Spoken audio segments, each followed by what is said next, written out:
Keir Starmer has refused to condemn Donald Trump's attack on Venezuela and the kidnapping of its president. Has US action in Venezuela violated international law? Well, the most important thing in Venezuela is a transition to democracy. But has it violated international law? Well, the framework That's my has to question. be international law. France, Spain, Canada, Germany, as well as the UN Secretary General, have all said that the US has violated international law. Has the US violated international law? Well, international law is really important. Although the UK was not directly involved in the military operation to capture Maduro, it has long been involved in a campaign to destabilise and sanction Venezuela. Joining me now to discuss this is my colleague, Dr. John McEvoy. John, you're an expert on Latin America and the author of a forthcoming book about Britain's role in the region, so it's great to be able to discuss this with you. What was your immediate reaction to events in Caracas? My immediate reaction, like many people across the world, was shock. Shock at the brazen imperialism of the US regime under Donald Trump. Shock at the kind of brazen, naked imperialism of his proclamations about his interest in Venezuela's oil. Venezuela right now is a dead country. We have to bring it back, and we're going to have big investments by the oil companies. So what is going to happen to those reserves? We're going to run everything. And also shock at the speed with which this operation and the success of this operation as well, that the US forces were able to, go into the capital of Venezuela, Caracas, kidnap the president, and then leave with no US service men or women injured or killed. Very little of their material was damaged. So it was a very shocking turn of events. And distinguished lawyers close to Keir Starmer, like his friend Philippe Sands, has said that this is a manifest violation of international law. But that's something that Keir Starmer himself seems unable to say. Why do you think that is? Yeah, I mean, as you say, Keir Starmer came out on the BBC and refused to condemn or even acknowledge that this was a violation of international law. They sent out ministers onto the media like Darren Jones to say the same thing. Surely it's important on those who believe in the rules-based order to point to people who break the rules-based order and say, you've broken it, not just to dodge it because they're friends of ours. For sure, but we're not the international court, we're the UK government. No, the international court we're supposed exists. to be an important country. Yeah, we are. You don't sound like you're speaking for an important country, Chief Secretary. You sound like you're speaking on behalf of a supplicant country who's afraid of a bigger country. I disagree with that assessment. As I say, I'm not going to make any judgment on the application of That's pathetic, international honestly. law. You sound pathetic. No. Now, what's interesting about the UK government's position is that they're effectively saying it's an issue for the United States to justify what it's done in Venezuela, and it's up to the international courts to adjudicate on whether or not it's a violation of international law, even though every kind of human rights lawyer or every person across the world can see quite clearly that this is a flagrant violation of international law. And I think the UK government is being particularly dishonest about this as well, because each governmental department, particularly the Foreign Office and the Ministry of Defence, they'll have their own internal legal teams that are advising ministers on whether this was in fact in line with international law. Another important point on the issue of international law is that over recent months, the UK reportedly ended drugs intelligence cooperation with the US in the Caribbean over concerns that the US airstrikes on small boats in the Caribbean and the Pacific Ocean as well were actually illegal. We're also aware that the British servicemen who were on board some of the US naval ships surrounding the region were instructed not to participate in any US military attack on Venezuela. Why were they instructed not to do so? Because of concerns that the US was engaging in violations of international law. So we see a clear contradiction here between what UK ministers are saying and what UK ministers have been instructing intelligence officials and British military personnel on what to do, because clearly they are aware that what the US has done in Venezuela is against international law.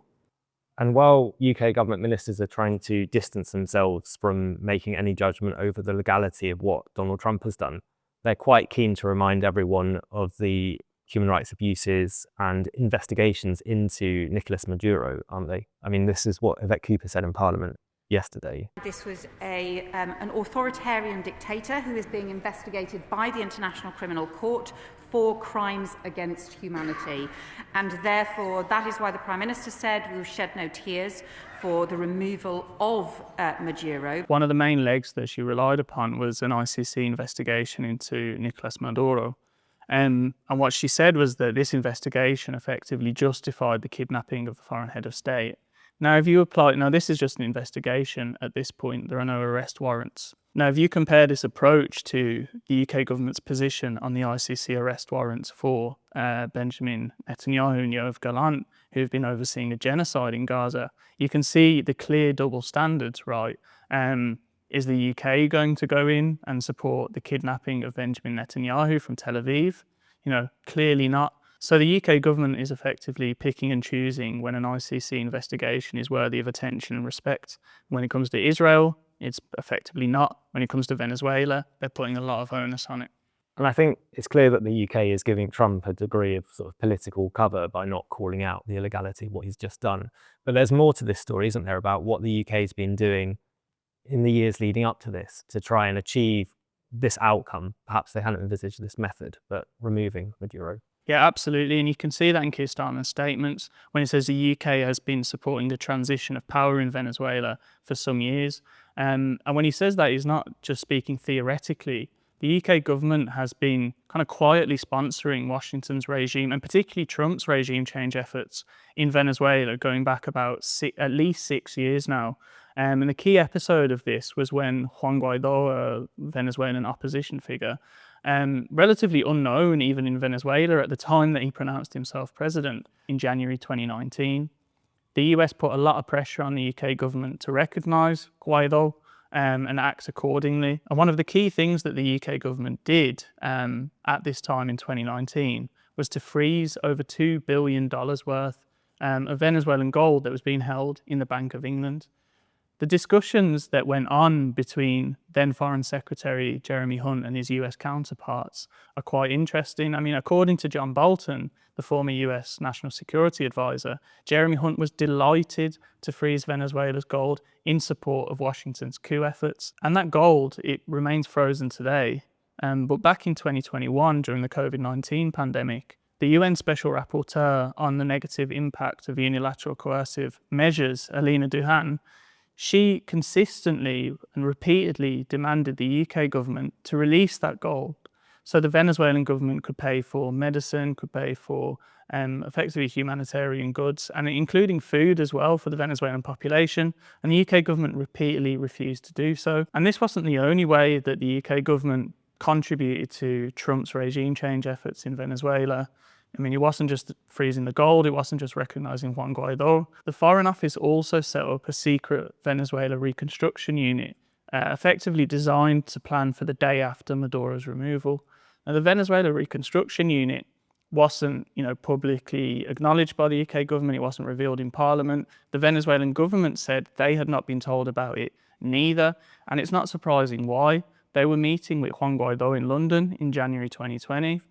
The Venezuela Reconstruction Unit, and particularly John Saville, the diplomat in charge of it, they were travelling to Caracas and having meetings, planning for basically UK involvement in Venezuela's energy sector. It's important to remember that Venezuela has the largest proven oil reserves in the world. They were planning for a British involvement in Venezuela's energy sector in the event of Maduro's removal. And now, and currently we can see the likes of Shell are once again interested in returning to Venezuela and taking a share of those massive oil reserves. And John, I think many of our audience will know you from your work on Israel and Gaza over the last 2 years. But before that, I mean, pretty much all your articles for Declassified were about Latin America, a lot of articles about Venezuela. And I feel like at that time you were having to try and argue the case that, on the one hand, the Foreign Office was talking about the human rights situation in Venezuela, democracy and so on. But really what was motivating them was the oil. You just mentioned has the largest proven oil reserves in the world. So when Trump just came out and said this at the Mar-a-Lago press conference, that explicitly this was about oil, how did he feel then? Did he feel vindicated in a way? Certainly vindicated, yeah. It's been quite incredible, in fact, to see the UK media's coverage of, what happened in Venezuela back in 2019, but also currently. I've seen this described as a form of zombie liberalism, where even as you've got Donald Trump saying he wants the oil, he wants control of the oil, even when you've seen ExxonMobil's share price skyrocket in the past few days, you still have liberal commentators in the mainstream media, in The Guardian, in the BBC, asking questions like, is this really about the oil? Some of them are actually covering this issue and not mentioning the oil whatsoever.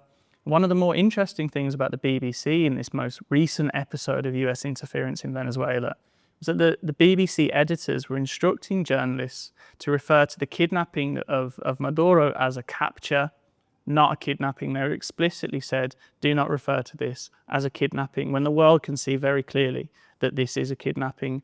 So I think then, as now, you've got the mainstream media effectively providing cover for the brazen illegality of what Donald Trump is doing in Latin America. And one of the other pretexts is that this narco-terrorism charges against Maduro, that he was involved in drug cartels, that case is now going to court in the US. You've looked at the indictment against Maduro and his wife. Can you tell us, how strong do those allegations look? Yeah, so there's a few things to say about that indictment. First of all, it's been clearly put together very hastily. They refer to Maduro's involvement in the drugs trade as, he was importing tons of cocaine into Venezuela rather than exporting. And then tons of cocaine turns into loads of cocaine, and which turns into thousands of tons of cocaine. So there's very little specific information about how many drugs are allegedly being exported into the US. You also have very imprecise dates. It refers to the death of Hugo Chavez, for example, as in or around 2013. Who has put this together? Of course, he died in 2013, but why do they need to put in and around for every single date that they seem to mention in this indictment? But I think the important thing to mention with regards to the US war on drugs in Latin America is that the US is not necessarily interested in controlling the drugs trade per se. It's more interested in controlling the people who control the drugs trade. So what they're most interested is not necessarily in preventing drugs and cocaine from flooding the US. They want to make sure that those who are flooding the US with drugs and cocaine are pliant to the US's wider geopolitical and capital interests in the region. And you need to look no further than Juan Orlando Hernandez, former Honduran president, who was actually convicted in the same New York courtroom that Maduro was in yesterday for funneling or assisting the transport of hundreds of millions of pounds of cocaine into the US. He was recorded actually saying, we're going to shove cocaine up Yankees' noses. Now, this same man was pardoned by Donald Trump just weeks before this indictment came out for Nicolás Maduro. So you can see this double standard. So I think fundamentally, this is not about the promotion of democracy. This is not about narco-trafficking. This is fundamentally about US multinationals taking a larger share of Venezuela's oil. This is about US power projection in Latin America, and both as a signal to the left-wing governments there in Colombia, Mexico, Brazil, Cuba, and elsewhere, and also a signal to Washington's geopolitical rivals, Russia and China, that it is once again asserting its domination over its backyard. And Keir Starmer, by refusing to condemn this naked imperialism, makes Britain complicit, as Britain has been complicit in regime change efforts in Venezuela over several years now. Thanks, John. We're very lucky to be able to draw on your analysis and expertise of Latin America at this very turbulent time for the region and for the world. John is the leading investigator on Britain's role in destabilising Venezuela. So if you want to read more about his investigations, head to our website. He's got an article about this on there. And if you haven't already subscribed to our channel, please hit the button below. You can also share this video. And if you're able to support our work financially, there are details in the link below this video. Thanks for watching.